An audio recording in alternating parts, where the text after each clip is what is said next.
Are you afraid of dying? No, not at all. Do you think you go somewhere? No. The one thing I can't understand, I can't grasp my mind around, I feel when you die, there's just nothing. It's like when you're asleep and you're not dreaming. But I can't imagine nothingness lasting forever. What's the secret to a long life? I have no idea. To me, it's still been a short life. I hope it goes on a lot longer. I think being interested in what you're doing. I know my father, the poor guy, it was during the Depression and he was out of work most of the time. So his life was shorter, and it was because there was nothing really that he was doing that could interest him. But I think if you do what really excites you, it just keeps you going as long as possible. How do you keep the creative juices flowing to keep creating work over the years? I'm doing what I enjoy doing. It's like other men like to play golf, so they play golf every chance they can. So you don't say to them, how come you're playing golf today? You played last week. It was the same with me. To me, it's an exciting life. And when you do something that you know the fans seem to enjoy, that gives you such satisfaction, you don't want to stop. One thing you change about the world. What would I change? I'd make people not hate each other because of their religion, because of their nationality, because of any stupid reason. If we could abolish hatred, we live on this gorgeous planet. There's a character I wrote called the Silver Surfer, and I always had him making those kind of remarks, philosophical things about, he was from another world, and he said, why don't we realize we're on a planet that gives us everything, food, beautiful weather, sun, everything. Why don't we enjoy it? Why do we spend time fighting and hating each other? I loved writing the Silver Surfer. You are basically a child at heart, aren't you? I guess. Yeah. How did you get into comic books? Purely by accident. I guess when I went to work for Marvel, which then was called Timely Comics, it was the very early 1940s, and I had a job there as I was sort of the office boy. In fact, I didn't know I was going to be doing comics. It was a publishing company, and I heard there was a job open for an assistant.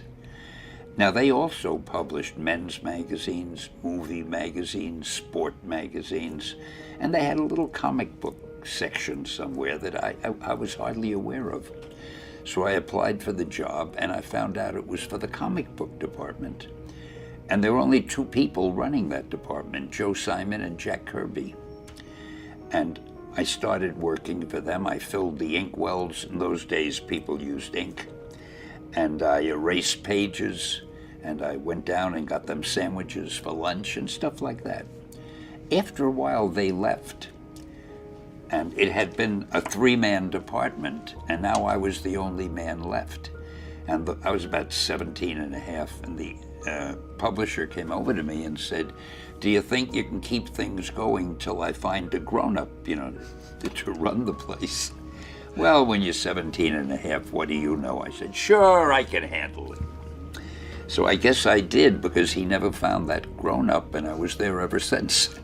Which character or which story was the first one where you felt, I'm onto something here? I'm not just writing fight scenes for $1. I got something here.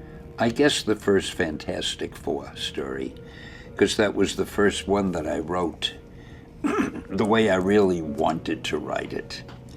Up until then, I was just trying to please my publisher, and he had no respect at all for the readers. He thought they were either very, very young children or semi-literate adults, and he felt, just give them action, that's all they want. So with the Fantastic Four, I tried to do some character development. I gave each one his own distinctive way of speaking, things like that. And that was not what my publisher had wanted, and the reason I did it was, I was thinking of quitting at that point, and my wife said to me, before you quit, why don't you get it out of your system? Do one story the way you'd want to. The worst that could happen, he'll fire you, but you want to quit anyway. So that's when I did the Fantastic Four. And strangely enough, it sold very well. So my publisher came in and he said, hey, how about doing some more superheroes? The one thing I would suggest is it's important to please the person you're working for and so forth, but you've got to please yourself. You've got to do something you think is terrific, something you would love to see if somebody else had done it. If you have an idea that you genuinely think is good, don't let some idiot talk you out of it. Now, that doesn't mean that every wild notion you come up with is going to be genius, but if there is something that you feel is good, something you want to do, something that means something to you, try to do it. Because I think you can only do your best work if you're doing what you want to do, and if you're doing it the way you think it should be done. And if you can take pride in it after you've done it, no matter what it is, if you can look at it and say, I did that, and I think it's pretty damn good. That's a great feeling. So don't let idiots talk you out of something that you think is good. By the same token, that doesn't mean every single thing you think is good is going to win a prize.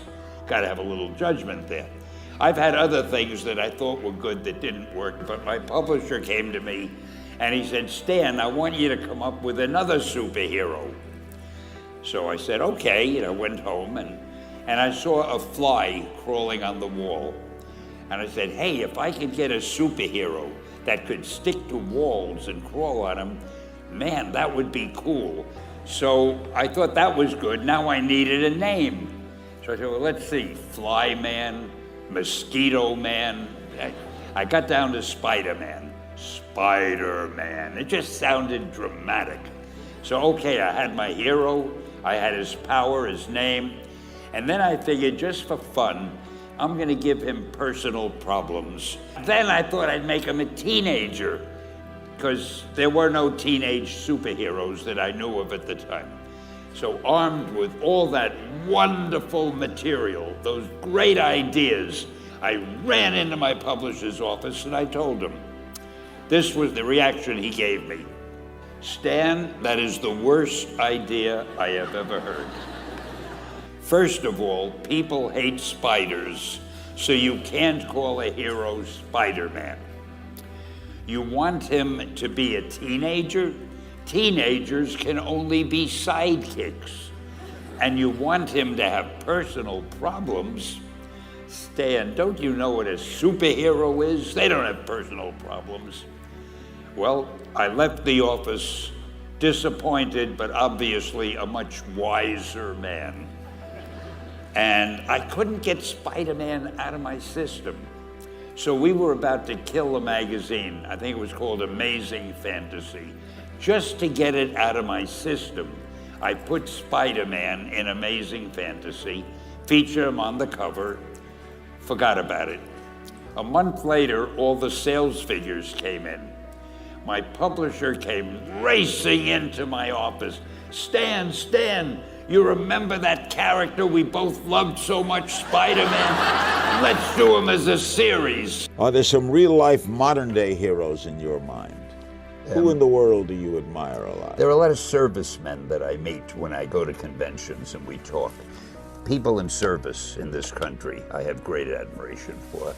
I have great admiration for people who do anything well. I don't care whether it's writing or drawing a comic book or making neckties or athletics or anybody who does something well, I admire. Tell me about meeting Stan. Well, first of all, I love what you said, and let me just say to the family and to the legions of fans that I remember Stan as a true gentleman who had this glint in his eye. He's a creative genius. He thought outside the box. He created a whole universe that changed the lives of many people, mine included. Stan, God bless you. You're one of the greats. Hi, heroes. This is Stan Lee coming at you. Want you to know, Marvel has always been and always will be a reflection of the world right outside our window. That world may change and evolve, but the one thing that will never change is the way we tell our stories of heroism.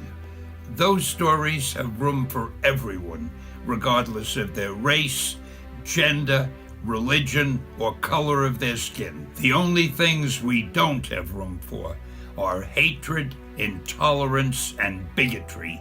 That man next to you, he's your brother. That woman over there, she's your sister. And that kid walking by, hey, who knows? He may have the proportionate strength of a spider. We're all part of one big family, the human family, and you're part of that family. You're part of the Marvel universe that moves ever upward and onward to greater glory.